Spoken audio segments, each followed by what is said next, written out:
우리 하나님 말씀 함께 보겠습니다. 마태복음 22장 34절에서 40절 말씀까지 봅니다. 우리 서로 한 절씩 교독하겠습니다. 예수께서 사두개인들도 사두개인들로 대답할 수 없게 하셨다 함을 바리새인들이 듣고 모였는데 선생님, 율법 중에서 어느 계명이 크니이까?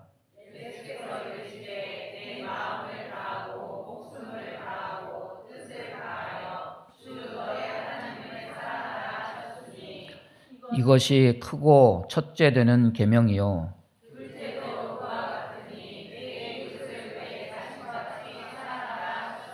다 같이 합니다. 이 두 계명이 온 율법과 선지자의 강령이니라. 아멘. 주 너의 하나님을 사랑하라 제목으로 말씀 전하겠습니다. 요즘 국제화 시대죠.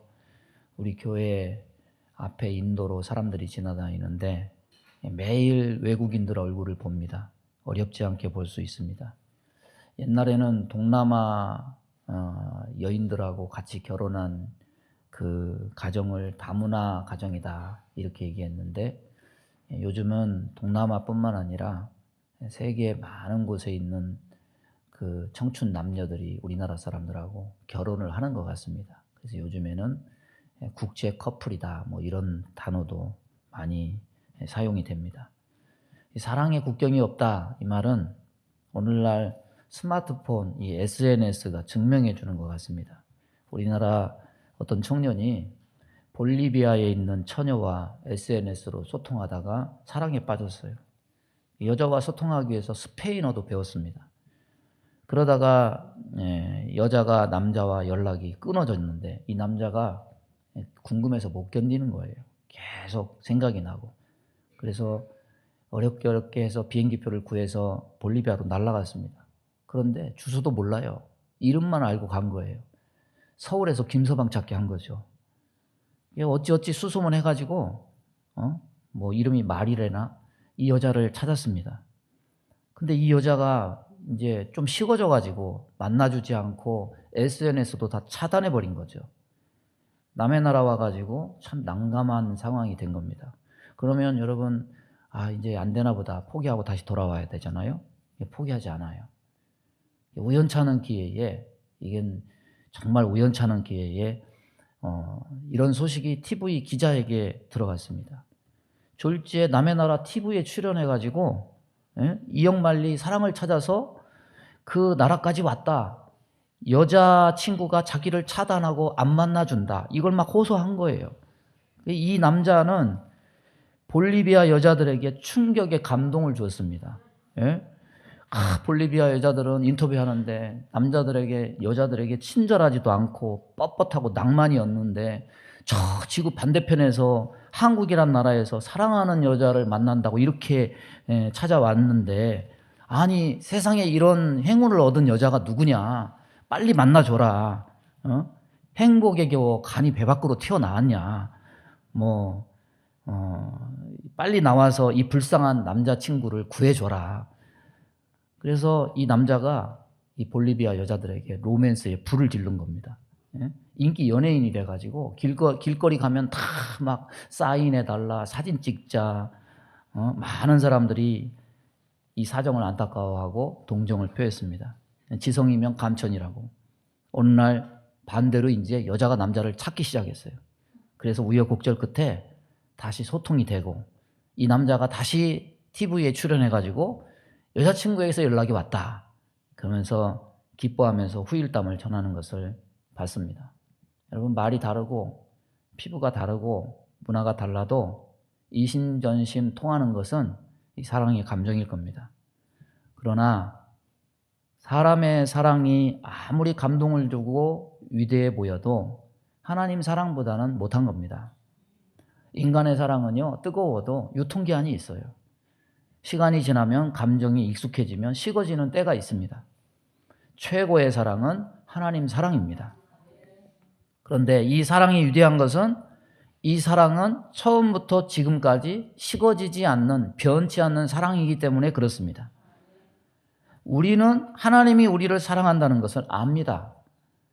하나님이 날 사랑하신다는 사실에 안도하며 위로받으며 포근함을 느끼며 그래도 나를 하나님이 사랑해, 이런 자부심을 느끼면서 우리는 살아갑니다. 그러나 역으로 우리 자신이 또한 하나님을 사랑해야 한다는 사실에 대해서는 서툴러요. 하나님을 사랑해야 된다는 사실에 대해서 모르는 바 아니지만은 어떻게 사랑해야 되는지 심각하게 생각해 본 적도 없고, 표현할 줄도 모르고 표현도 안 하고 그런 모습을 보일 때가 많습니다. 입으로는 감사하다고 말하고 사랑한다고 말하지만은 가슴에서 그 사랑이 무엇인지 끌어오르지도 않고 느낌도 없고 담담하고 차가울 때가 많습니다. 인간을 향한 하나님 사랑은 가장 최고의 것을 다 준 전부의 사랑이지만, 하나님을 향한 인간의 사랑은 받는 것에만 익숙해진 이기적인 사랑일 수 있습니다. 그래서 역사적으로 보면 하나님 사랑은 어떤 쌍방간의 교감 있는 사랑이기보다는 인간에게 배반당하고 단절되어 있는 일방적일 수밖에 없는 짝사랑인 경우가 허다합니다. 오늘 주신 말씀은 우리에게 하나님의 창조의 동기, 구원의 동기, 이 모두가 어디에서 왔느냐? 하나님 사랑에서 왔다. 이것을 깨닫게 합니다. 여러분, 주 너의 하나님을 사랑하라 말씀하심을 보면은 하나님은 짝사랑이 아니라 일방적인 사랑 청산하고 교감 있는 사랑 나누시기를 원한다는 것을 알 수 있습니다. 우리가 우리 마음의 일부분이라도 다른 것에 시선을 돌리는 것에 대해서 질투하실 정도로 하나님은 우리의 마음을 차지하기를 원하신다는 것을 알 수 있습니다. 우리는 우리의 신앙이 바람직한 신앙이라면 믿음과 행함이 균형 있는 관계를 가진다는 것을 압니다. 그러나 그냥 단순하게 모든 행함이 믿음의 절대적인 증거라고만 말할 수 없습니다. 행함이 믿음의 증거로서 나타난 결과라고 한다면 그 믿음은 하나님 사랑에 대한 반응으로 우리 역시 하나님을 사랑함으로 나타난 결과여야만 합니다.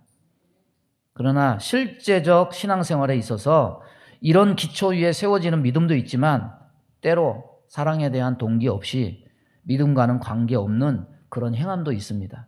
그래서 우리는 믿음의 결과도 아니고 또한 하나님 사랑의 동기로서 비롯된 것이 아닌 이런 신앙생활을 종교생활이라고 그렇게 부릅니다. 종교생활이 아니라 믿음이 기초가 된 신앙생활, 그 믿음은 하나님을 사랑함이 동기가 되어서 출발된 그런 저와 여러분의 신앙생활이 되어야 됩니다. 오늘 말씀을 통해서 하나님이 우리를 사랑하심에 대한 관점이 아니라 우리가 하나님을 사랑해야 된다는 그 관점을 가지고 하나님을 더 뜨겁게 사랑하고 하나님 보시기에 사랑스러운 성도가 되기를 주님의 이름으로 축원합니다. 율법과 성경의 핵심이 무엇인가? 예수님 당시 율법사들은 성경에 있는 율법을 세분해서 613조항으로 나누고 그 중에 248개는 하라, 적극적인 율법, 나머지 365개는 하지 말라, 소극적인 조항으로 분류해서 인간을 얽매고 그것을 지킬 것을 강요했습니다. 오늘 본문에서 한 율법사가 율법을 가지고 예수님을 시험해서 물었습니다. 선생님이요, 율법 중에 어느 계명이 크니까? 인간이 가장 중요시 여기고 최선을 다해서 지켜야 될 도리가 있다면 613개 조항 중에 무엇입니까? 이런 말입니다. 주님께서 오늘 말씀하십니다. 내 마음을 다하고 목숨을 다하고 뜻을 다하여 주 너의 하나님을 사랑하라 하셨으니 이것이 크고 첫째 되는 계명이요 둘째는 그와 같으니 내 이웃을 내 몸과 같이 사랑하라 하셨으니 이 두 계명이 온 율법과 선지자의 강령이니라. 예수님은 계명들의 조항을 단지 겉행위를 지키느냐 못 지키느냐 보다 계명을 실천하고 행동하게 만드는, 그것을 지킬 수밖에 없게 하는 근본 정신이 무엇이냐, 이 율법의 핵심을 여기서 짚어주십니다. 그것은 무엇이냐면 하나님을 사랑해서 해라. 이웃을 사랑해서 해라. 이것이죠. 이것이 온 율법과 선지자의 강령이라고 말씀하십니다. 강령이 뭡니까? 강령의 사전적 의미는 일의 근본이 되는 큰 줄기다. 핵심이다. 그런 말입니다. 다시 말해서 우리가 하나님께 사랑받고 다른 사람에게 사랑받는 것이 율법의 핵심이 아니라 우리가 하나님을 사랑하고 이웃을 사랑해야 하는 것이 온 율법과 선지자가 말한 것, 성경의 핵심이다. 이 말입니다. 성경이 하나님 사랑을 나타낸다고 말하는데 우리는 어쩌면 성경을 반쪽만 이해하는지도 모릅니다. 성경 전부를 이해하고 말한다면 성경은 하나님이 우리를 사랑하심을 나타냄과 동시에 우리도 그 하나님을 사랑해야 한다는 것도 말하고 있다는 거예요. 하나님 사랑은 율법이 전제되어 있기 전에도 있는 것이지만 사람은 하나님 사랑을 잊어버린 존재이기 때문에 이것을 회복해야 하기 위해서 하나님은 율법을 우리에게 주신 것이라 볼 수 있습니다. 때문에 623개의 율법 조항을 아무리 잘 지켜도 그 속에 하나님을 사랑하는 마음이 없으면 아무것도 아니고 하나님을 사랑하는 마음이 있으면 율법의 목적을 이룬 것이 된다는 겁니다. 율법의 별의별 조항을 다 지켜도 이웃을 사랑하지 못하면 율법을 어긴 것이 되고 이웃을 사랑하면 율법을 이룬 것이 된다는 겁니다. 특히 하나님 사랑과 관련해서 웨스터민스터 소요리 문답에 보면 인생의 첫 번째 본분이 무엇이뇨? 하나님을 기뻐하고 영원토록 그를 즐거워하는 것이다. 오늘 여러분이 이 자리에 나오셔서 예배드리는 이유도 다른 것들보다 무엇이 가장 우선이 돼야 되냐면 하나님을 사랑하는 마음이 있어서 하나님이 좋아서 하나님이 기쁘고 즐거워서 이 마음이 가장 우선이 돼야 됩니다. 예배를 드리고 못 드리고 결과를 말할 때 여러분은 어떻게 생각합니까? 지난주일 예배를 못 드리니까 뭔가 뒷꼭지가 이상하고 뭔가 자꾸 일이 꼬이고 마음도 불안하고 하나님이 나한테 벌 주는 것만 같고 엉망진창이 되었습니다. 하나님과 자기와의 사랑의 관계를 살피는 것이 아니에요. 자기가 못 지키니까 하나님이 벌 주셔서 자기 삶에 손해가 될까 봐 불안해하고 안절부절하는 태도만 있어요.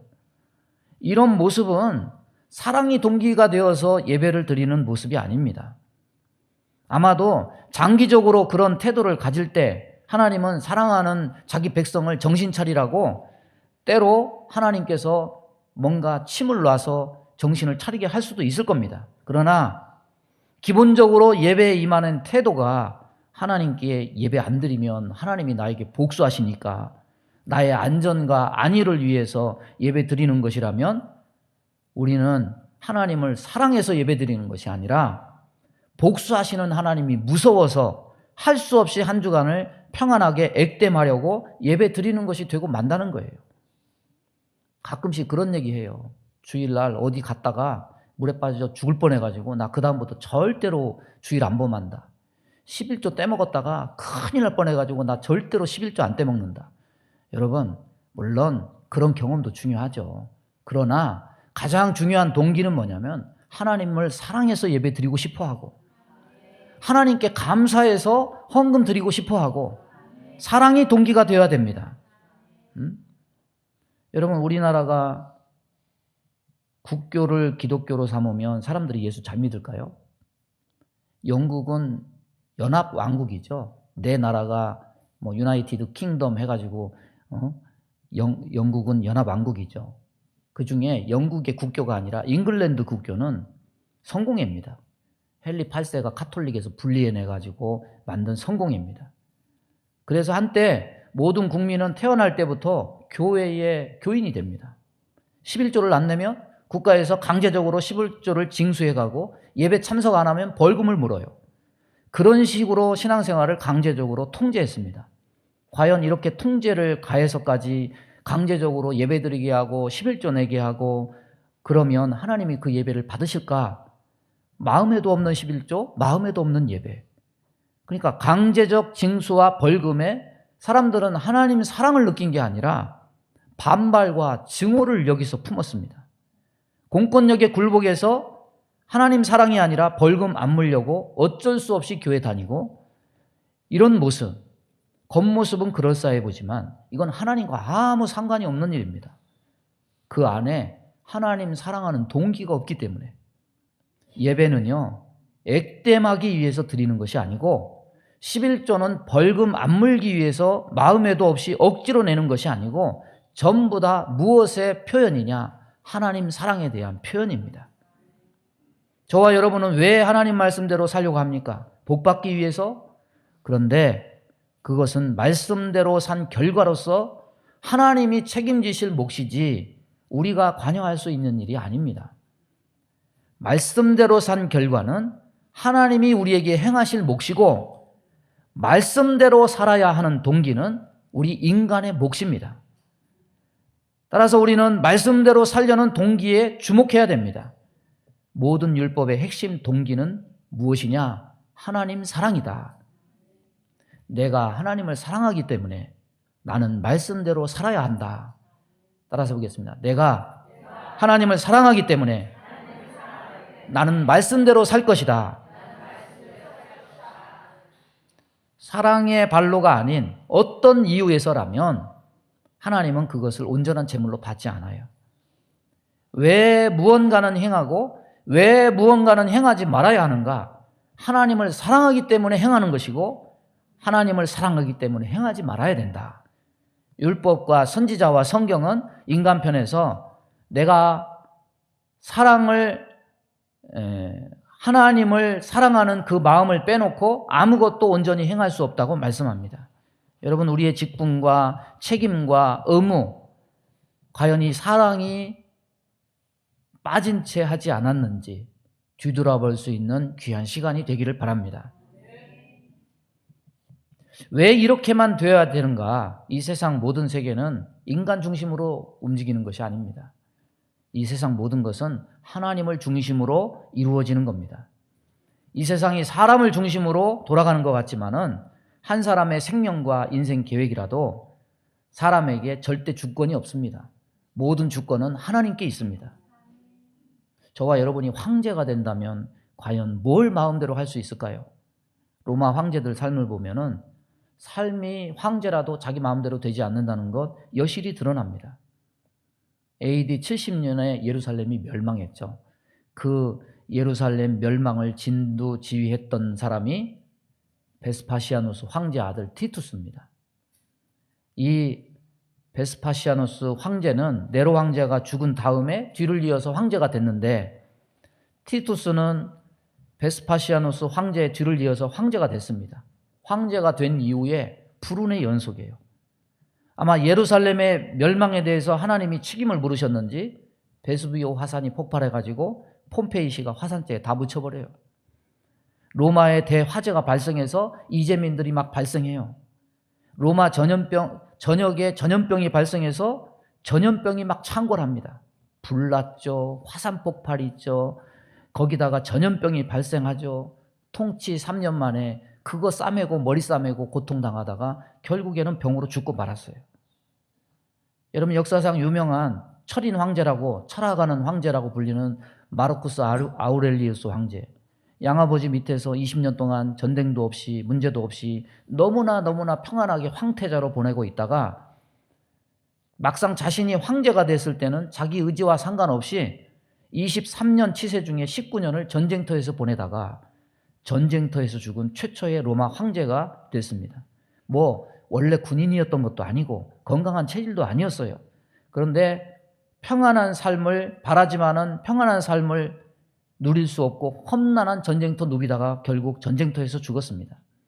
황제들이면은 뭔가 인생이 찬란할 것 같지만 그들의 인생 역시 자기 마음대로 되는 게 하나도 없어요. 여러분, 사람이 뭔가 자기를 중심으로 뭔가를 해보려고 하다가 아무것도 이룬 것 없이 짧은 인생 회한만 남기는 것 없이 쓸쓸하게 결국 죽어가는 겁니다.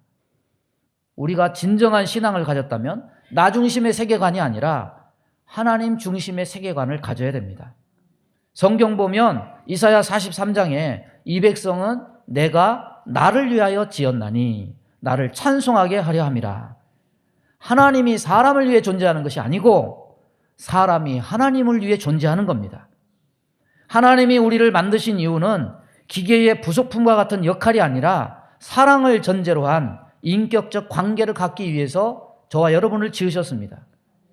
하나님은 사람에게 사랑을 주시며 또한 사람의 사랑을 받으시는 교감 있는 관계로 함께 영원히 사시기 위해서 우리를 지으셨습니다. 그러나 실제적으로 신앙 문제에 있어서 여전히 나 중심의 세계관, 여전히 나 혼자만 생각하는 이런 모습을 보입니다. 하나님을 사랑하는 이유에서 섬기기보다 연약하고 미약하다는 것을 전제로 우리 삶의 현실에 필요한 것들을 책임져 주기 때문에 보험 든 것과 같은 심정으로 미래를 투자하는 마음으로 섬길 때가 많아요.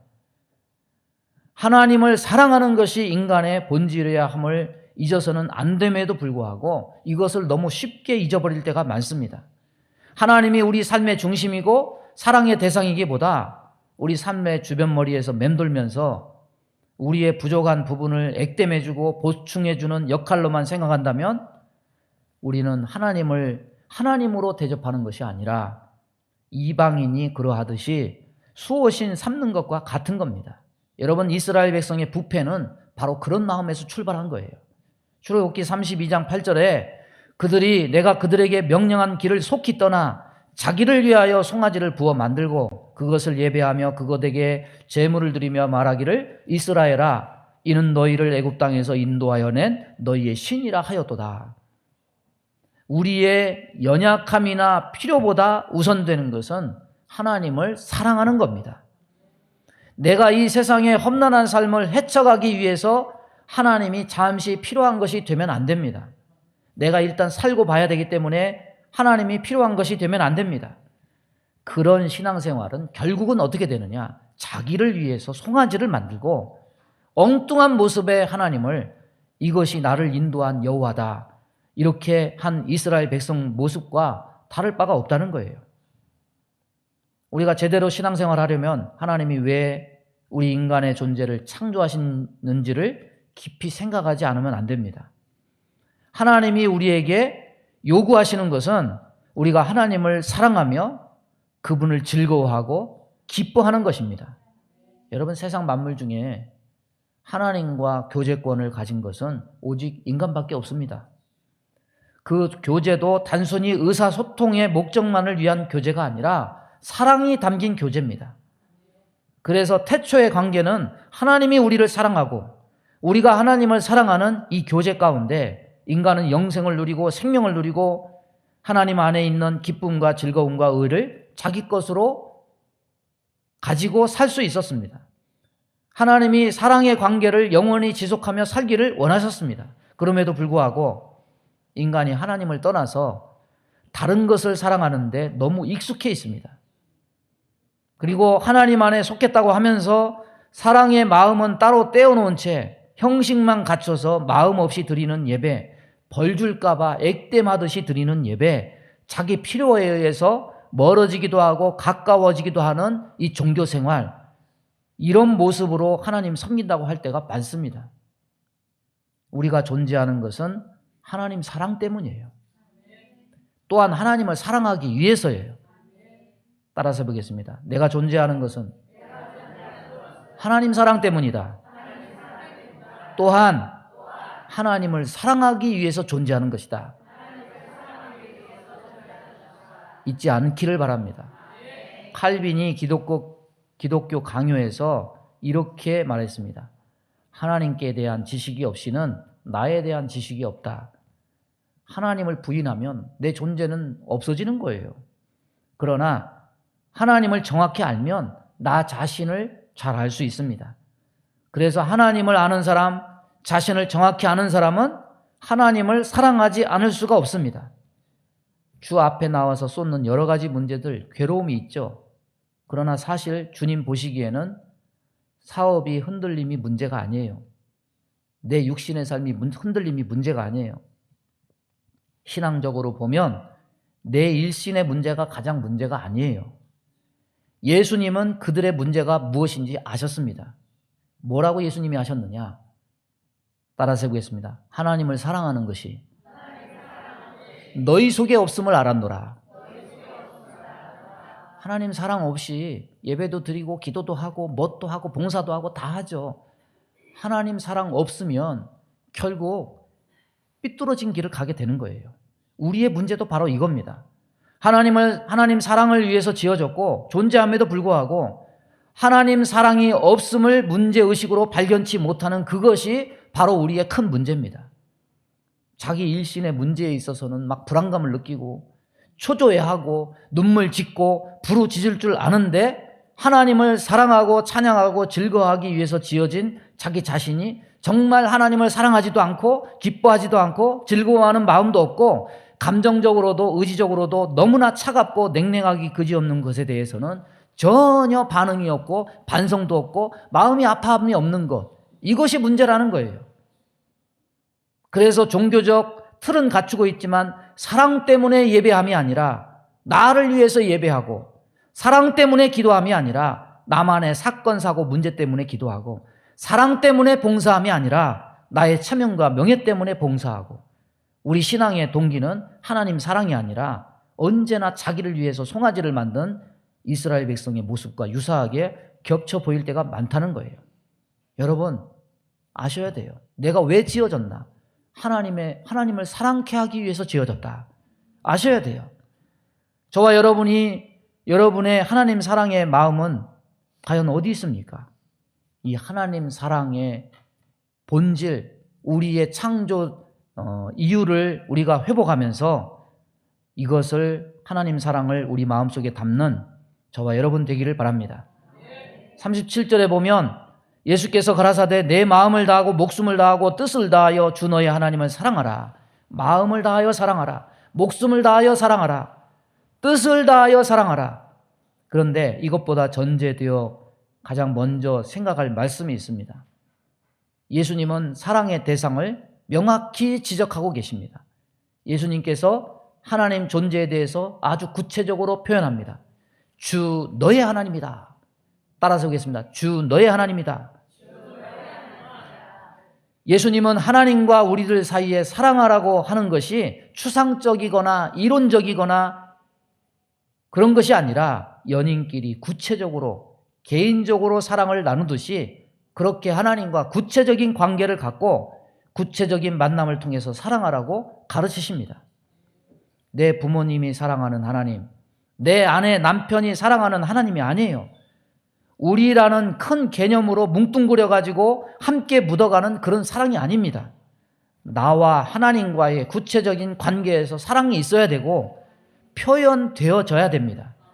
사랑은 각자의 문제입니다. 우리가 아니라 나 자신이 사랑하는 하나님이어야 된다는 겁니다.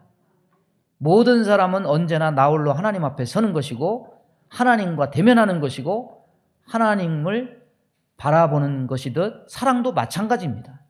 개인적으로 1대1로 하나님과 사랑을 나누는 관계여야만 됩니다. 마음을 다하라. 마음을 다한다는 말은 머리가 아닌, 지성이 아닌 뜨거운 가슴으로 사랑을 의미해요. 사랑은 관념이 아니에요. 비인격적인 존재가 아니라 하나님은 인격적인 존재십니다. 율법이 우리에게 사랑하라 지식을 준다면 그 사랑에 대한 지식은 지식일 뿐이지 사랑의 실체는 아닙니다. 살아있는 존재는 머리로 사랑하지 않습니다. 인격적인 존재라고 해서 머리로만 사랑하지 않습니다. 그것은 학습이지 사랑이 아닙니다. 사랑은 정적인 요소입니다. 살아있는 존재는 가슴으로 사랑하는 겁니다. 남편이 아내를 사랑하는 것, 부모가 자식을 사랑하는 것은 머리로 하는 것이 아니라 본능에서, 마음에서 우러나오는 겁니다. 하나님을 사랑하는 것도 마찬가지입니다. 이 시간에 저와 여러분의 가슴으로 하나님을 사랑하는 은혜가 있기를 바랍니다. 목숨을 다해서 사랑하라. 여러분, 사람의 인격 요소를 지정의로 보자면은 순서대로 따지자면 의지적인 부분을 말해야 되는데 왜 마음 다음에 목숨을 말할까? 어떤 정보가 머리에 있다가 마음으로 내려왔으면 순서대로 하자면 이제는 그 마음에 있는 것이 어디로 가야 됩니까? 손과 발로 가야 되죠. 그게 맞죠. 그러나 하나님이 우리에게 주신 사랑을 생각해 보십시오. 하나님은 우리에게 시시한 사랑을 보여주지 않으셨습니다. 하나님이 우리에게 보여주신 사랑은 단순히 몸의 손과 발로 행한 사랑이 아닙니다. 하나님이 보여주신 사랑은 목숨과 바꾼 사랑이었습니다. 우리는 하나님을 목숨을 다해서 사랑한 적 없지만 하나님은 생명을 걸고 우리를 사랑하셨습니다.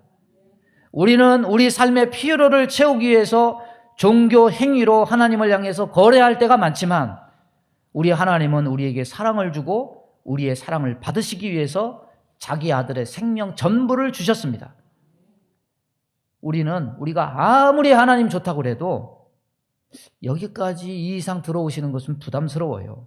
신앙의 한계선, 방어선을 치고 자기 삶의 영역을 방어하지만 주님은 자기 몸을 내어놓아서 인간의 죄로 인해서 절대로 접근할 수 없는 하나님 앞에 처진 장벽을 다 허물어 버리셨습니다. 우리는 적당히 주님을 사랑하지만 우리 주님은 적당히 사랑하는 것이 아니라 자기 전부를 다 주시고 물과 피를 다 쏟으셔서 사랑해 주셨습니다.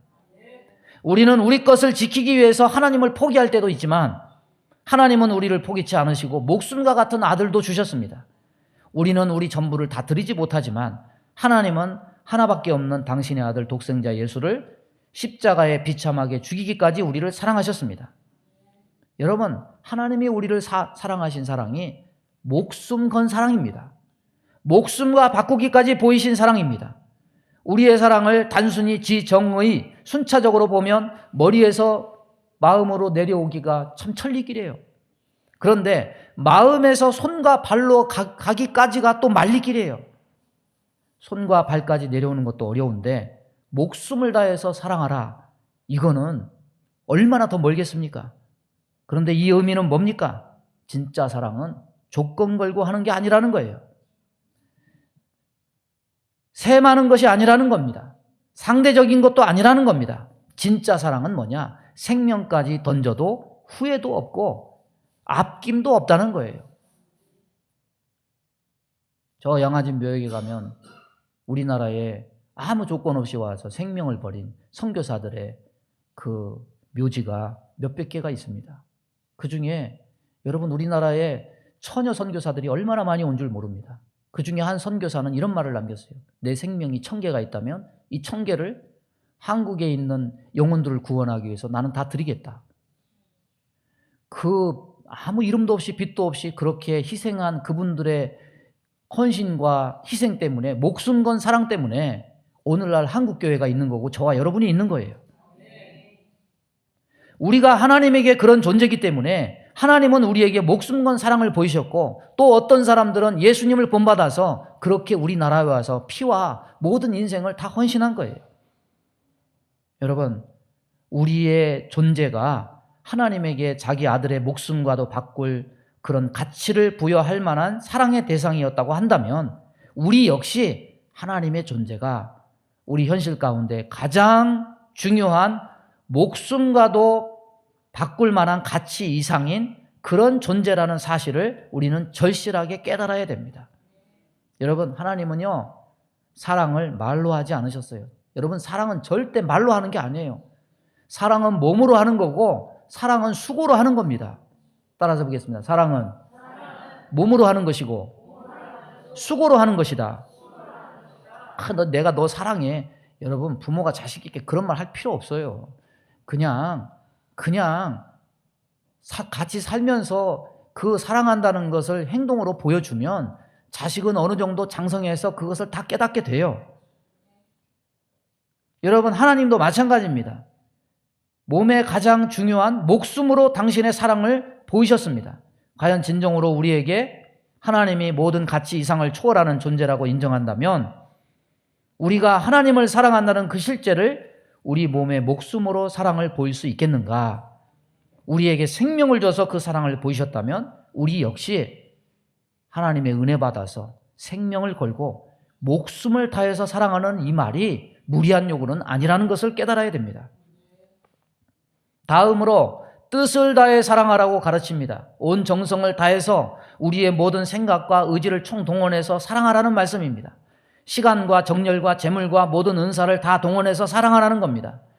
최상의 존재, 최고의 존재에게 드리는 것은 최고의 것이어야 되고 최상의 것이어야 됩니다. 이것이 참된 사랑입니다. 여러분, 예배 자세 하나만 봐도 우리가 하나님을 향해서 가진 사랑이 어떤 것인지 짐작할 수 있어요. 여러분, 예배는 하나님을 향해서 사랑을 마음껏 표현하고 주시는 은혜를 입는 사랑입니다. 시간입니다. 그런데 우리는 최상의 드림이 아니라 멀리서 구경하는 방관자적 입장이 될 때가 너무 많아요. 여러분, 예배는 다 쓰고서 찌끄러기 시간을 하나님께 드리는 게 아니에요. 이날은 첫날입니다. 주일은 첫날이에요. 먼저 드리는 겁니다. 목사 얼굴 봐서 얼굴도장 한번 찍고 가는 시간이 아니에요. 여윳돈 있으니까 헌금하는 게 아니에요. 다 쓰고서 여윳돈 있으니까 헌금하는 거 절대 아니에요. 먼저 하나님께 드리는 거예요. 여력이 있으니까 참여하는 게 아니에요. 내 시간을 먼저 하나님께 드리는 거예요. 하나님은 우리의 동정을 받으실 만큼 그렇게 소홀히 여김받고 낮게 취급받으실 분이 아니십니다.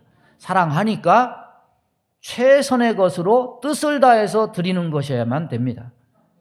왜 하나님께 드리는 찬송을 입관 예배 드리는 표정으로 드립니까? 예? 여러분, 지금 우리는 장례식 하는 거 아니잖아요. 감사하시기 바랍니다. 기뻐하시기 바랍니다. 예? 찬송이 뭡니까? 기뻐하는 거죠. 여러분, 우리 예배 때, 주일날 예배 때 찬송 몇 번 부르는지 아세요? 6번 불러요. 저는 일부러 그렇게 했어요. 예? CCM 세고 찬송가 세고.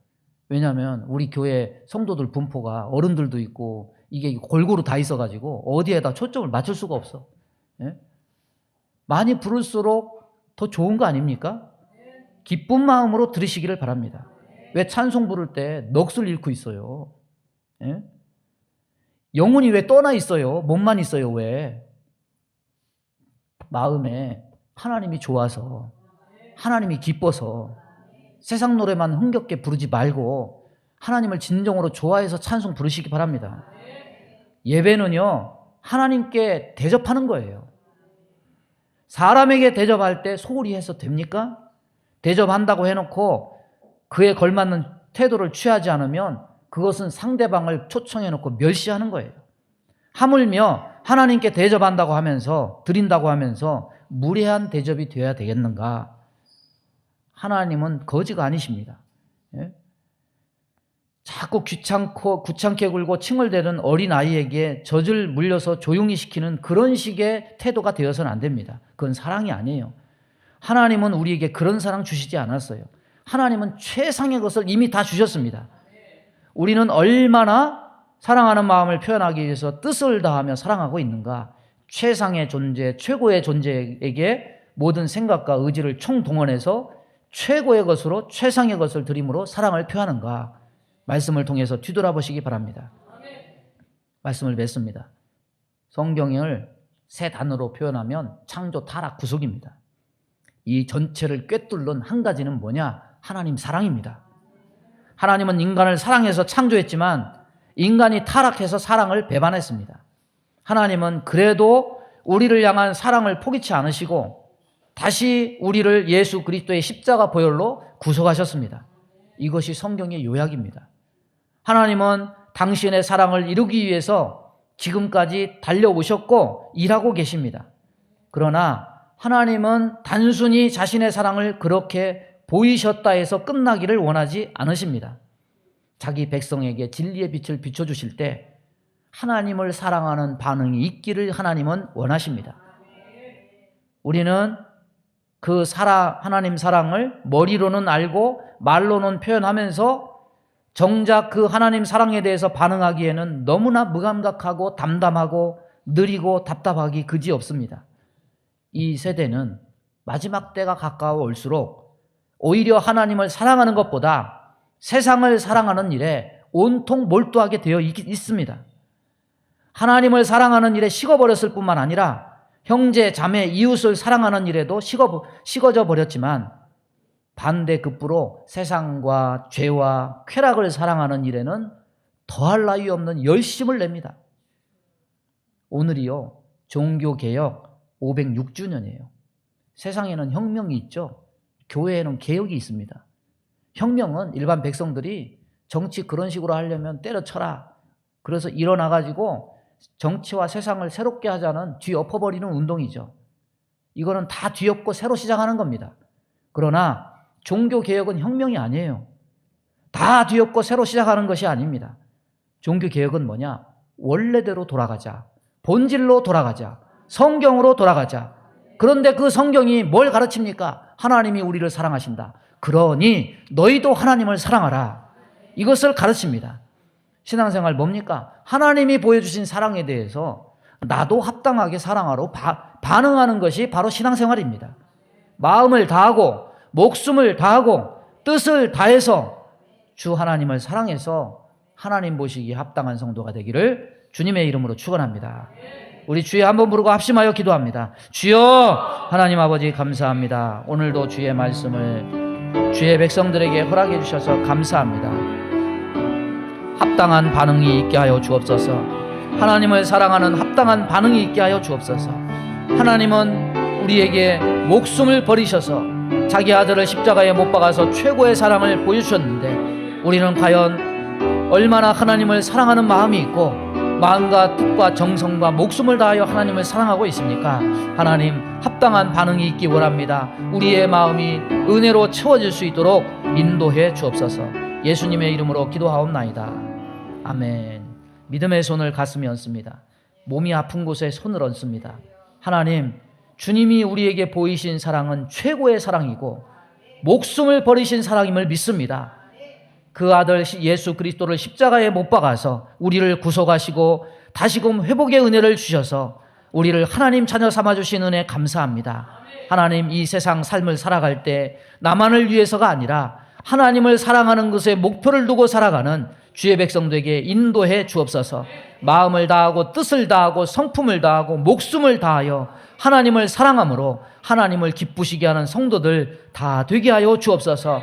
우리 마음 가운데 원망, 불평, 시기, 질투, 미움, 다툼, 이간질하며 불순종, 불신앙케 하며 불안, 조조, 염려, 근심, 두려움을 주는 모든 어둠은 다 떠나갈지어다.